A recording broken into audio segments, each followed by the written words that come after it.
Good morning student. आज मैं आपको पढ़ाने जा रही हूँ क्लास 7 में सब्जेक्ट हिंदी। पिछली कक्षा में हम बकरी दो गांव खा गई चैप्टर को हम पढ़ रहे थे, जिसे हम आधा ही पढ़े थे। तो हम आगे इसे हम पढ़ना शुरू करते हैं। अकबर को लगा जैसे किसी ने उन्हें आसमान से जमीन पर फटक दिया है। क्या पेड़ पौधों पर भी असर पड़ता है? उन्हें लगा जैसे वो मामूली किसान एक बादशाह को इंसानियत का पाठ पढ़ा रहा था। जहाँ नीयत अच्छी है वहाँ बरकत होती है, भंडारा भरा रहता है। लालच और छोटापन आदमी को कभी सुखी नहीं बनाते। अकबर ने कहा, भाई तुम जानते हो मैं कौन हूँ? किसान संशय पूर्वक बादशाह की ओर देखने लगा। मैं बादशाह अकबर हूँ। किसान ने घबराकर पूछा, मैंने कोई गलत बात तो नहीं कह दी? एक बार जब अकबर घूमने के लिए जाते हैं तो वो किसान उनको एक लोटा गन्ने का रस पिलाता है। तो उस समय वो बादशाह अकबर की प्रशंसा करता है। परंतु जब दूसरी बार रस लाने के लिए उससे कहा जाता है तो कई गन्नों को तोड़ने के बाद भी एक लोटा रस नहीं होता है। तो वो कहता है कि ये सब अकबर का असर है, कि अकबर की नीयत खराब हो गई है बादशाह अकबर की, इसीलिए ये गन्ने भी सूख रहे हैं। तो वो पूछते हैं ये ऐसा सुन करके, क्योंकि किसान को नहीं पता था वो जिससे बात कर रहा है वे बादशाह अकबर है। तो वो उससे पूछते हैं कि क्या तुम मुझे पहचानते हो कि मैं कौन हूँ? तो किसान बहुत ही संशय से आशंका से देखने लगता है। तभी वो बताते हैं कि मैं अकबर हूँ। तो किसान घबरा करके कहता है कि मैंने कुछ गलत बात तो नहीं कही। नहीं, तुमने मुझे वह बात सिखाई है जो बड़े बड़े विद्वान गुरु भी अपने शासकों को नहीं सिखा पाते। आज से तुम्हारे खेत का लगान बिल्कुल माफ किया। जाओ इस बार लोटा भरकर रस ले आओ। किसान फिर से खेत में गया। इस बार फिर से एक ही गन्ने में रस में लोटा भर गया। वह खुश होकर दौड़ा आया। उसने लोटा आगे बढ़ा दिया। अकबर ने रस पिया।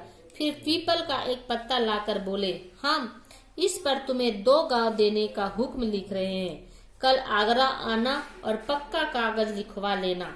तुम्हारे खाने पीने का इंतजाम इन गांवों की आमदनी से हो जाएगा। और उसे कहते हैं, एक पीपल का पत्ता उठाते हैं और उसे देते हुए कहते हैं कि ये पीपल का पत्ता में मैंने तुम्हें 2 गांव तुम्हारे नाम लिख दिए। कल तुम दरबार में आना, उसके बाद पक्का कागज करवा लेना। किसान ने पीपल का पत्ता रख लिया। अकबर चले गए। किसान काम में लग गया। कुछ देर बाद पत्ते की बात ही भूल गया। किसान की बकरी आई और उस पत्ते को खा गई। जब किसान को उस पत्ते की याद आई तो उसने देखा कि पत्ता तो अपनी जगह पर नहीं है। वह रोने चिल्लाने लगा। अब भला उसे बादशाह कैसे पहचानेंगे? उस पत्ते को देखे बिना गांव कैसे देंगे? वह जोर जोर से रोता चिल्लाता आगरा पहुंचा। हाय, बकरी 2 गांव खा गई। बकरी द्वारा 2 गांव खाने का किस्सा सुनकर अकबर बादशाह किसान के भोलेपन पर बहुत हंसे। उन्होंने फिर उसे 2 गांव देने का हुक्म लिख कर दिया और जाते जाते सावधान किया, इस बार इन गांवों को बकरी से बचाना। सारा दरबार का कहो से गूंज उठा। तो समझ गए बच्चों कि 2 गांव बकरी कैसे खा जाती है? तो इस कहानी में क्या बताया गया है? तो चलिए अब हम इसमें प्रश्न उत्तर की ओर पढ़ते हैं। जैसे यहाँ पे देखिए लिखा है आश्चर्य यानी हैरानी, सरप्राइज।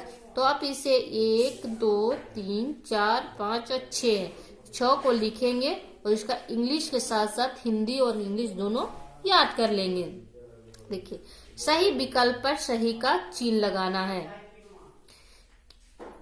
यहाँ पे 3 ऑप्शन दिए हुए जिसमें एक सही है तो उसी को हमको टिक करना है। किसान ने अकबर को रस पिलाया। किस चीज का रस पिलाया? गन्नों का। अकबर ने पत्ते पर कितने गांव लिख कर दिए? 2 गांव। क्या अकबर ने किसान को दोबारा गांव लिखकर दिए? हाँ। बकरी ने क्या खा लिया था? पत्ता खा लिया था। तो ये आज आपका होमवर्क है, आगे हम नेक्स्ट क्लास में पढ़ेंगे। तो ये आपका होमवर्क है, इस चैप्टर को पढ़ेंगे और साथ ही साथ अपनी कॉपी में लिखेंगे भी। Thank you.